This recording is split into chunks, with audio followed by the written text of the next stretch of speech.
Tadi nak datang tadi saya tengok video tu berapa minit tu, cerita tentang dukhan, bahawa ada hadis Nabi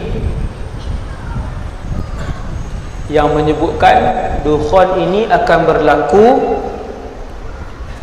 bila dia kata apabila pertengahan Ramadan jatuh hari Jumaat.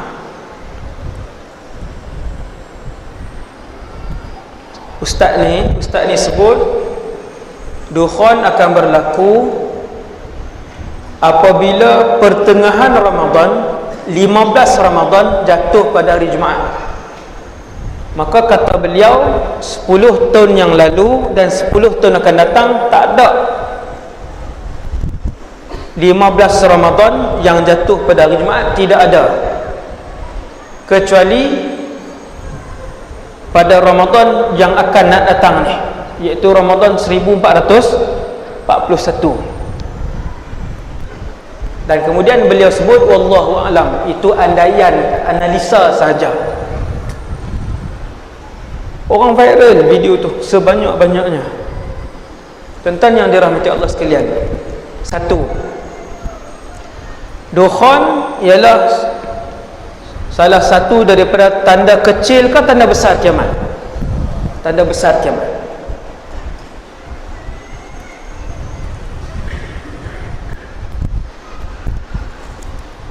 Sebelum berlaku dukhan, dia akan berlaku tanda-tanda kiamat yang lain, tanda-tanda besar kiamat yang lain dulu. Antara tanda besar kiamat yang paling awal ialah Dajjal. Dah berlaku ke Dajjal? Belum. Yang tu je. Nombor dua, ulama yang membahaskan hadis-hadis akhir zaman menyebutkan bahawa 10 tanda besar kiamat ini mereka meletakkan 3 daripadanya adalah serangkai. Bermaksud iaitu dukhan, dabah dan terbit matahari di sebelah barat. 3 ni duduk di serangkai. Jumhur ulama bersepakat, ramai di kalangan ulama tabi'in bersepakat, ketiga-tiga ini berlaku hampir dengan kiamat, paling dekat dengan kiamat. Bermaksud mesti berlaku dulu Dajjal, mesti berlaku dulu kemunculan Nabi Isa alaihissalam.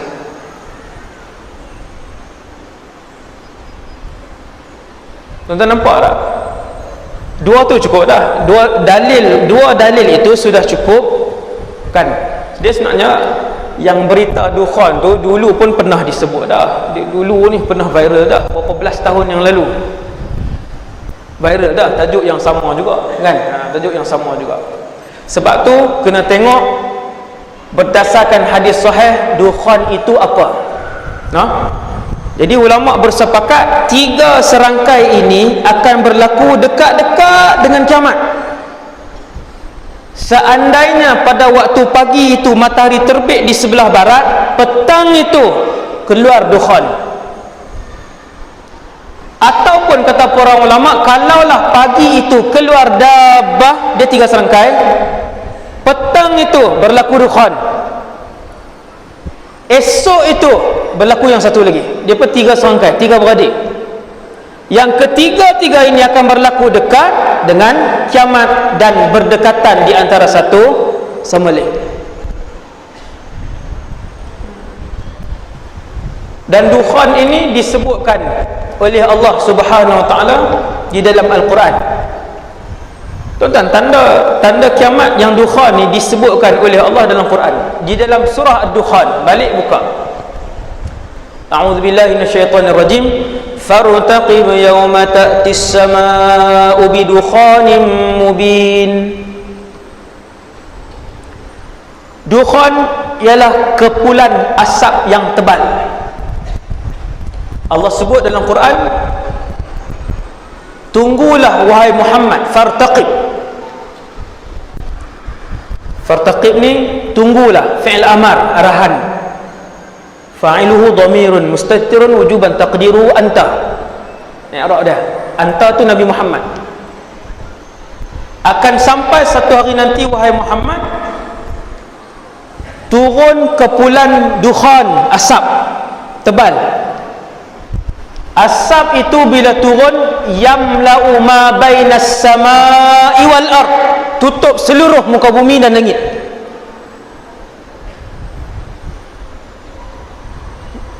Tuan-tuan, ini belum kiamat, dekat-dekat dengan kiamat. Ada orang beriman waktu tu? Masih ada. Belum kiamat, orang beriman ketika itu masih ada. Apabila dukhan ini turun, meliputi, dia memenuhi seluruh muka bumi dan langit, penuh, yamla, penuh, maka dia terkena kepada tubuh badan orang beriman dan juga tubuh badan orang kafir.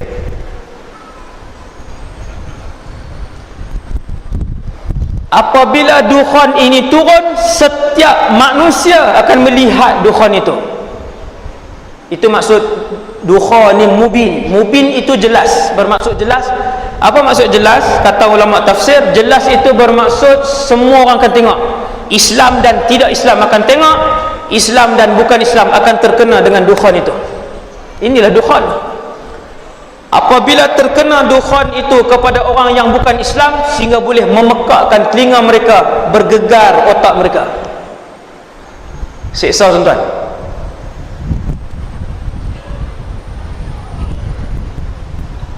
Kata Sayyidina Huzaifah, dukhan itu akan turun selama 40 hari. Sayyidina Huzaifah sebut. Dan apabila dukhan itu terkena orang yang beriman, orang Islam, maka dia akan terasa seperti selsema saja, demam ringan ataupun selsema. Itulah dukhan. Kemudian dia hilang selepas berapa puluh hari. Antaranya yang diriwayatkan oleh Sayyidina Huzaifah yang sebut 40 hari, kemudian dukhan itu akan hilang. Itulah dukhan yang akan berlaku, dan dia menafikanlah keadaan yang disebutkan oleh yang disebarkan itulah video yang disebarkan.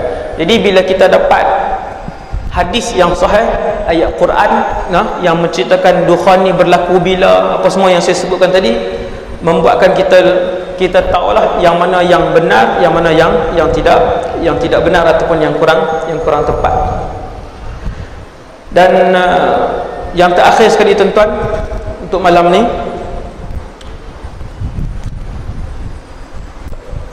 sebelum saya terlupa, saya nak ambil kesempatan untuk ingatkan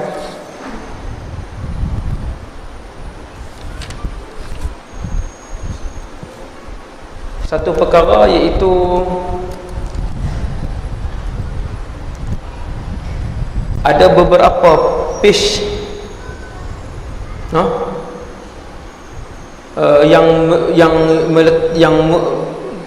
page yang guna nama saya sebut malam ni, ada 3. Yang pertama, friends who like Ustaz Muhammad Wadi Anwar Ayub. Jumlah follower dia 241,000. Ni orang panggil apa? Insta ke apa ni? Insta ke Facebook ke ni?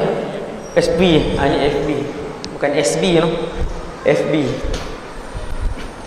Yang kedua, yang menggunakan nama saya Ustaz Wadi Anwar Fans Club, ada 209,000. Nombor 3 ada Ustaz Wadi Anwar Fans, 257,000.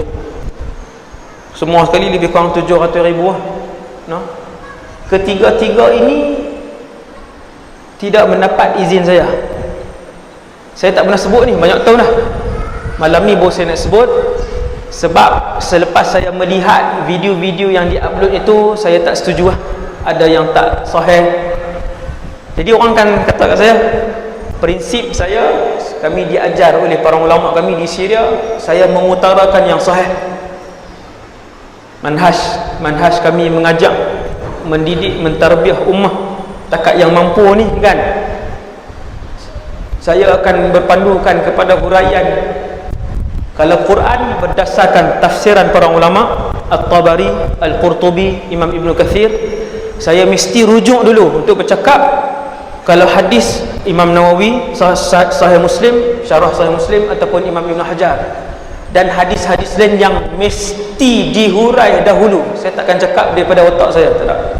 Nah, jadi saya tengok makin hari makin banyak video-video yang memang tidak tepat, maklumat yang tak tepat yang diupload masuk dalam fans ni yang menggunakan nama saya ni. Maka saya mengarahkan pada malam ni untuk ubahlah, ubah nama. Sebab follower dapat ramai dah, ambil kan, saya tak minta kan, saya tak perlu pun. Dah dapat ramai dah, ubah nama. Memang niat baik, tahu niat masing-masing ni insya-Allah baik kan, ketiga-tiga ni insya-Allah niat yang baik. Cuma kadang bila masukkan maklumat yang tak tepat tu, dia ada banyak implikasi tuan, dan undang-undang macam-macam. Nanti yang saya nak kena jawab secara undang-undang pun ada implikasi dia, yang secara syariat Islam pun ada kesan dia yang saya nak jawab di hadapan Allah SWT. Maka saya minta yang buat 3 page ni untuk ubah nama, tak apa dah, lepas tu teruskan kan. Lepas tu nak upload apa pun nak upload lah kan. Tengok dulu isi kandungan dia, ketika tepat baru kita kongsi bersama video tersebut. Di tuan-tuan yang dirahmati Allah sekalian, saya rasa sekadar tu dulu untuk malam ni. Semoga kita semua mendapat iktibar daripada apa yang saya sampaikan, dan semoga kita semua dipelihara oleh Allah SWT daripada semacam segala jenis fitnah yang banyak yang ada, yang berlegar di akhir zaman ni.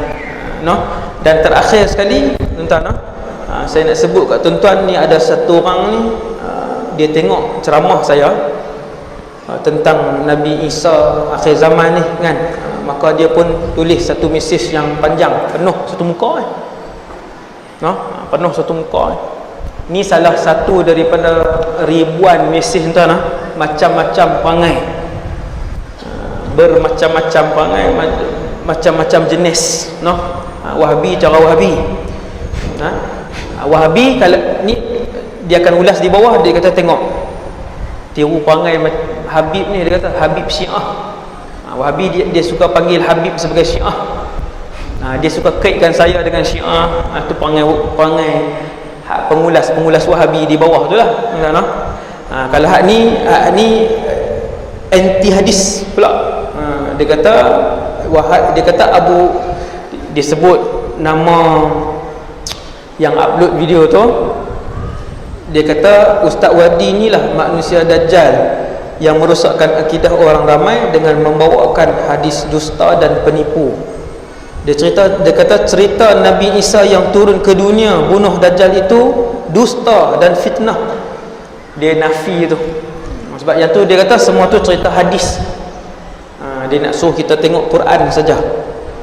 Ulama-ulama yang dilantik, saya ingat dia kata kat saya saja kan. Bila baca sampai bawah tu, dia kata kat semua ulama Islam.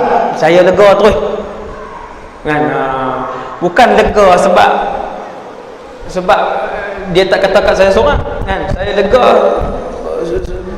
bahawa dia memang sesat teruk lah. Ni kan, bila dia kata ke semua ulama-ulama Islam adalah penipu, yang mereka-reka tentang banyaklah. Dia kata para ulama ni orang Malaysia dan bahasa Melayu tau. Bahasa Melayu, orang Malaysia bahasa Melayu. Ini suasana yang akan dihadapi tahun-tahun yang mendatang. Orang bukan lagi akan mempersoalkan tentang Islam ataupun tidak Islam. Selepas ini cabarannya ialah Islam itu karut, Allah itu tidak wujud. Itu cabarannya yang akan datang ini, yang nak main ni tuan. Maka memberi jawapan kepada kita semua, persiapan yang paling penting untuk umat akhir zaman selain daripada iman, nombor 2 adalah ilmu. Membanyakkan diri kita, mempersiapkan diri kita dengan ilmu. Nombor 3 nya dengan dengan ibadah yang betul, ibadah yang sahih. Tak nak. Jadi sekadar itu dulu. Semoga pesanan saya pada malam ni bermanfaat pada kita semua. Aqulu qali hadza astaghfirullahal azim li wa lakum.